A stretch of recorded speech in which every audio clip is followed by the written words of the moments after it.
Hi everyone, my name is John Alexis Guerra Gomez, and in this video I'm going to explain how to create a network visualization using vega-lite and D3 in hopefully less than 10 minutes. So let's get started. So the first thing we need is some data. So I'm having here a data set that I collected and I have hosted in GitHub that contains all of the different publications from the IEEE V's community. So before we are able to load that, and let me make this a little bit bigger, and by the way, we are going to be using Observable, that it's a platform for creating interactive applications for the web that I really recommend you. It's very similar to Jupyter Notebooks, but better because everything is reactive. So maybe you will get the idea in here. So the first thing we need is let's start importing D3 and make sure to spell everything right. I'm going to import the latest version of D3, as you can see here. And then, as I was saying, I need to download my data. So in this case, my data comes in the JSON format. So I can actually just import it just by passing, if I can close that quote in there. And then let me save it as a variable. Usually this is a promise, but every time you run something on a cell on Observable, it automatically waits for the promise to finish. So now you can see we have like 4,000 nodes, sorry, 4,000 links and like 1,000 nodes. But I want to know what those nodes are. So actually you saw me change these tabs in a second ago into something called Navio. This is an application that I made. It's one of my research projects, and you can use it for summarizing complex data. So I'm actually going to use it in here. So for that, we first need to import it. So you import it in the same way. It's an npm module, and it plays very nicely in Observable. So I want to see a view of this. So I'm going to put it right here, so you can see it in the right at the top. The way of making it work is that you need a Navio target. And I'm going to create that as a simple HTML statement. So basically what I'm putting in here is just like an HTML element, which is very nice. And again, this only works in Observable. In the regular HTML, basically what you will do is in your HTML you will put an ID and then just do a D3 select or something like that. So now I want to create my Navio, and it's as easy as just saying I want a new Navio where I want it. Let's say that is only 300 pixels. That my data is going to be my network.nodes. And finally, you can add automatically all of the attributes, or you can say which ones you want in there. So I'm going to append all of them, and then just by running that, you have a very simple Navio. And it's an interactive thing. You can actually explore the data with this. So let me know what you think. Use it, and if you have any comments, they're all welcome. So now let's start. So now we know we have this data, and as you can see, we have some X and Y attributes. This, I'm kind of cheating in this moment because these come from a previous visualization I made. So in my data set, I already have them just for the sake of the demo. Usually you will need to generate them using D3 that we are going to do in a second. You also see here the names of the researchers and some other attributes like the number of papers, the value, which I think, if I'm not mistaken, it's very similar to the number of papers, but I think it's the number of citations, and also you have some other weights in here and some other information that we can use. For instance, we can use this cluster, as you can see in here. The nice thing about Navio is that you can click on an attribute and then you sort by that, and then you can see the actual values for them. So let's start drawing these nodes first. So in order to do that, we need vega-lite, the vega-lite API. So in Observable, you can just import it from a notebook that they have into the Vega account, and the notebook is called vega-lite API. And just by doing that, we have our object, what we need, that it's called vega-lite. And then you just decide what mark you're going to use. So remember, in a visualization, you need marks and channels. So I'm going to create a mark circle, and then I'm going to pass my data. So this is going to be my network nodes. And then you can just say, I want to render that. So now you have my first chart, and then you can just start changing the encodings. And for these, we are going to be using the X encoding, and you just need to tell it what field you want inside there to be used as your X position. So in this case, I'm using the X attribute, and that's a quantitative field. I also don't really need the axis right now because these positions don't mean anything, so I can get rid of that. And then I can do the same with the X and the Y. If you want to make it interactive, you can also add a tooltip, and this tooltip you just need to pass in here what fields you want it to show. So I want it actually to show me the name. So, and then of course I always misspell something, but now you can just hover and see the different values. Remember that I told you that in here we have the name and the cluster. So let's add something very similar for this. In this case, I'm going to say that the text, and I'm going to be using that in a second, it's going to be also the name, but in this case it's used this way, so I'm creating the channel text and setting it up to that. And then finally I'm going to use something very similar also for another channel, that in this case is the color, and that is going to be my cluster, and I can decide if I want that to be categorical or ordinal just by changing this. So it's very easy, as you can see. So since it's not ordered, let's put it like that.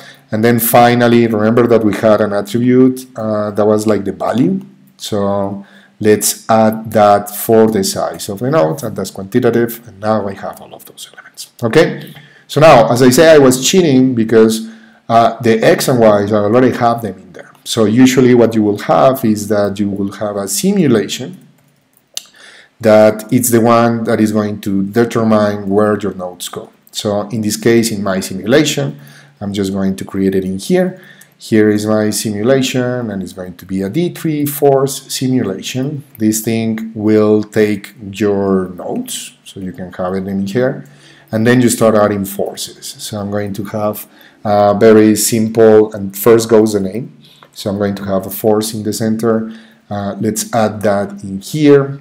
And then you can pass the parameters of where do you want it to center, otherwise it's going to be around 0.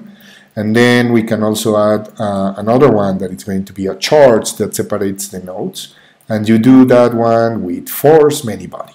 So in this case you can change the strength of this thing to a value specific. I'm cheating because I know the values for that, and let's just return the simulation in here.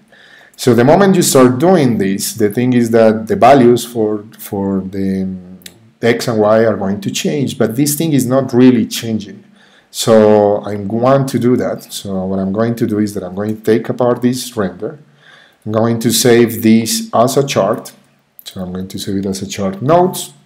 And then here in this step, what I'm going to do is to create an update function. And what this function is going to be doing is that for the moment I'm going to take that chart nodes, remember that one, and I'm going to tell it to render, and I'm going to say that I'm going to use a container. Then I'm going to tell it where to render. So I'm going to tell it to render in the target, because right now I cannot just return it in here. So I'm going to put the target in here as another div, and that's where I'm going to be drawing my things. And then I have the target, and I just need to call this function. So here comes the trick. The thing is that when you run a D3 simulation, this thing is actually running in the background. And then there is a function that it's called a tick. And in that tick, it's going to be running every time the simulation iterates. So what we can do is just to call update in there. So just by doing that, now you can see we even have an animated visualization showing how it is distributed. And do you see how that thing readjusted? Is because it actually knows where to put things. So now we are just missing our links, so we can add another force for that. So let's call that force link, and in this case is a force link in here, and we just need the network links. And finally, when you do that, our data is going to change from the data that it had before that were indexes, and it is actually going to have like actual references to the objects. So what I'm going to put in there is that I'm going to create another chart like this. I'm going to put it in here. I'm going to call it, here is my chart links. For this one, I'm not going to use the circle. I'm going to use a different mark that I'm going to call rule. This is getting really slow for the recording. My data is going to be just the links, and then I'm going to have my X and Y. So I can have my X and Y, and let's say that we want to render this for the moment. So when you do that, then you can start seeing that we're still not showing anything in there. The reason is that our links don't really have the X and Y. These are going to come from the nodes that they're pointing to. So I'm going to say that my link is going to be from my source X and Y. And then, since this is a rule, I can actually pass that to an x1 and x2 for my target. So basically, I'm going to be drawing a line between the source and the target. And once more, I shouldn't have deleted that. I'm going to pass an axis in here and removing that in there. So the final thing will be just to change the color, and I'm going to use a value in there that it's going just to be like something like DDD, can be like something like a gray. That might be too small, so let's try something like AA, and then make some opacity in there, like maybe something like 3, because there's too many of them. And then the key is that I want to combine those two charts, so I'm going to remove this part, and instead of rendering this one in here directly, what I'm going to do is that I'm going to do a layer. I was thinking an altair, sorry. And then I can do my links, like with this one in here, and then my chart nodes. So basically you pass an array with what are the different elements that you want to put one on top of the other. And then with this, I can just render directly in the target, and we have our visualization. And that's like 11, 12 minutes. Sorry, I went over. But let's start making some tricks in there, but I'm not really going to count any more minutes. So as you can see, this thing is starting to become really slow. So Navi is taking a lot of resources. You can get rid of that if you want, but I'm going to show you, to give you some reasons not to do that. The other problem is that the links, we have like 4,000 links in there. So those are being added with Canvas, but still that's really slow. So I'm going to use a trick. So instead of drawing directly the links every time, I'm only going to draw them when the simulation starts cooling down. So as you can see, this is getting really slow right now. So instead of passing these attributes directly, I'm going to pass a charts variable. And let me create that chart variable right now. So I'm going to say that I'm going to create a constant that is just my charts, and it starts with an empty string. And then what I'm going to do is that, and this thing is getting a little bit more responsive, and actually let me just restart the observable just to clean up things. Oh yes, I forgot something very important, and that might be one of the reasons why this thing is getting super slow.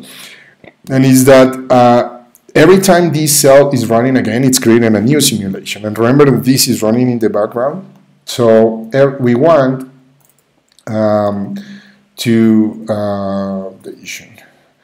we wanted to that every time this cell is invalidated, we want the simulation to stop before we create a new one. Otherwise, we are going to have several simulations in there running at the same time.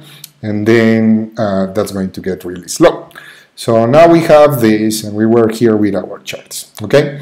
So what we are going to do is that if we are doing the links now, then basically what we are going to do is just to push the chart links in there, and remember to spell it correctly.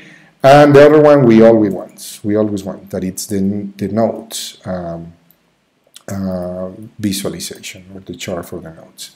And then here, when we are running this, here comes the trick, and is that the attribute that says when to do the links, it's going to come from knowing what is the cooldown factor of the visualization. So this is an alpha parameter, and that alpha parameter, if it is below 0.1, that means that the visualization has started to cool down, and then we can actually draw the links. So as you can see, everything is very crowded in there. I'm going to change that in a second. But when it starts getting like really cool down, then it's going to draw our links. Okay, hopefully.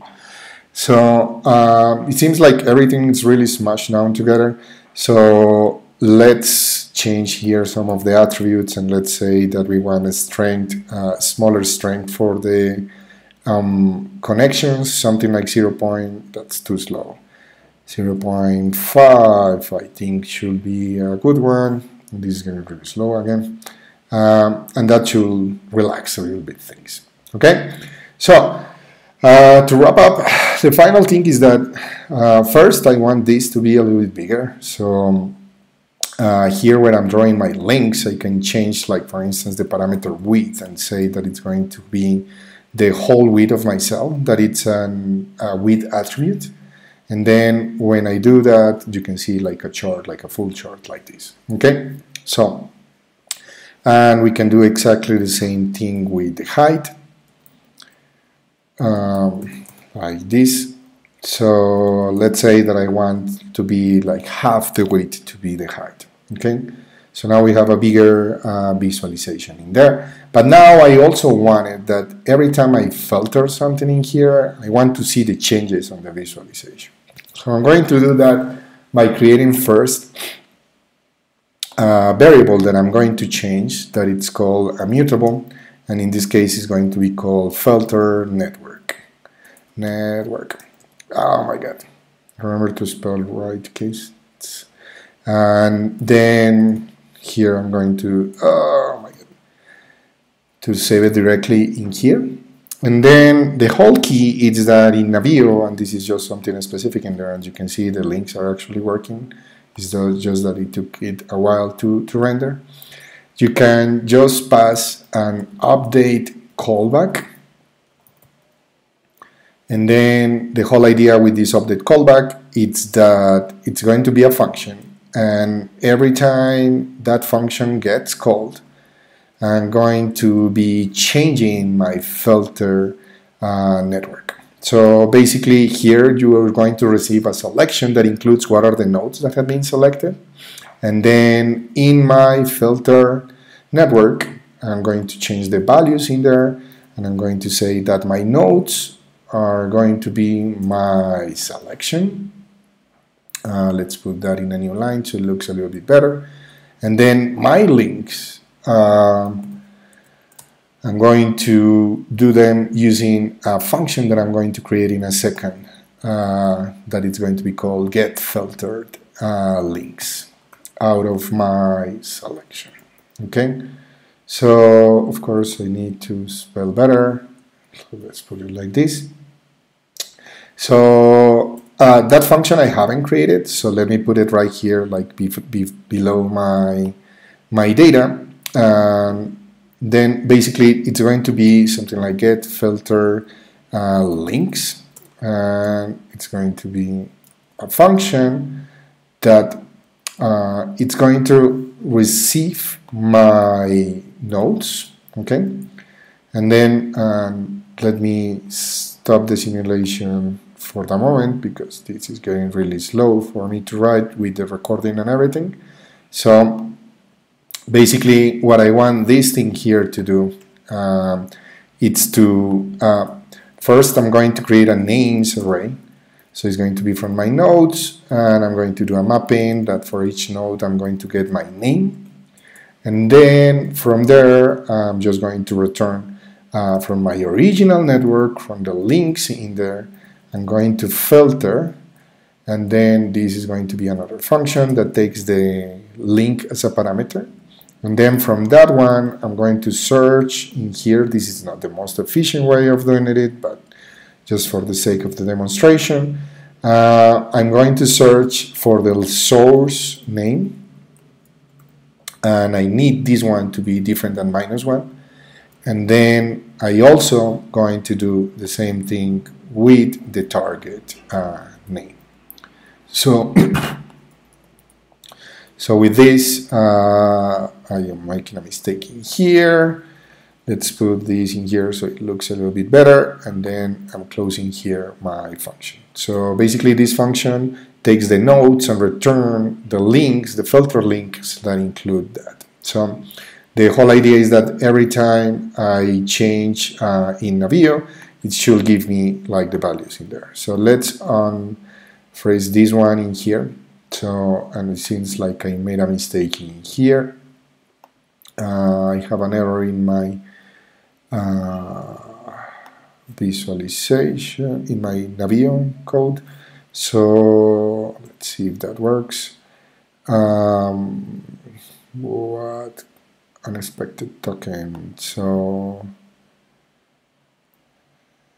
I'm passing a callback, and then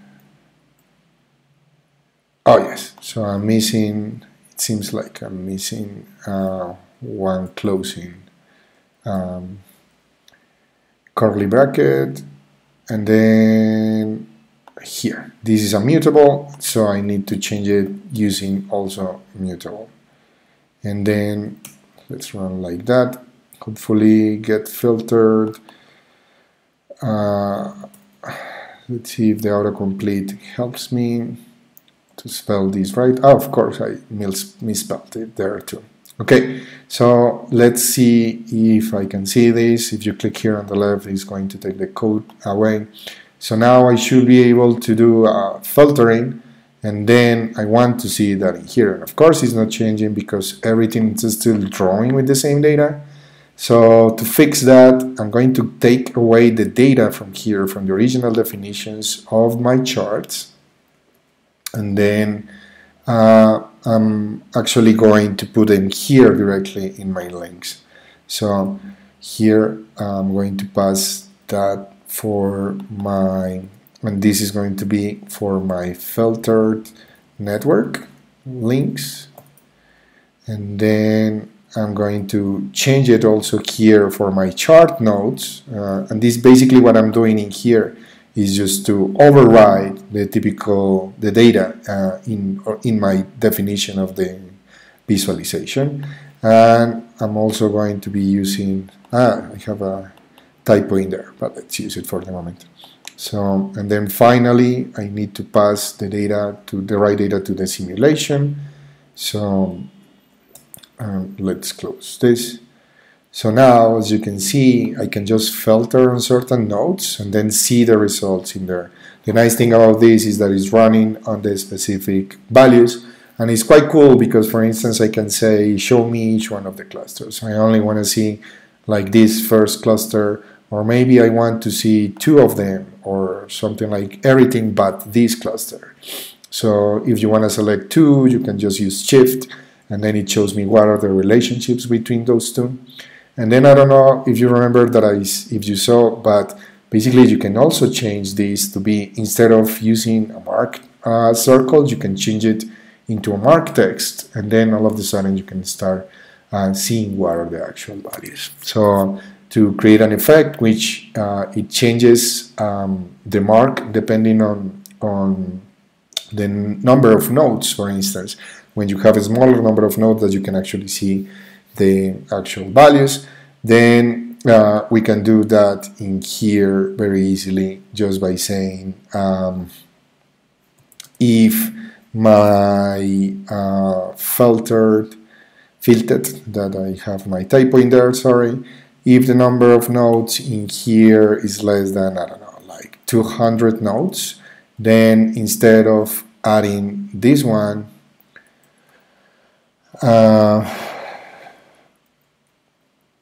or actually if it is small, then I use the text, and if it is greater than that, then I can just draw it with my circles. So the same way that we overrode here the data, you can also change this mark again and say I want this to be a marked circle once more. And although I think it's like this, I think. So let's see how it looks. And now there's a lot of nodes in there, so it doesn't show the text, but if you select something smaller, it will show you. Okay, good. So I hope you guys enjoy this demo. Let me know if you have any questions. I'm more than happy to answer them on Twitter. My Twitter is Duto_Guerra. I'm usually are there talking about visualization, so I'm more than happy to try to answer them, and also let me know in the comments if you have any other comments or questions. Okay, thank you very much, and I'll see you next time.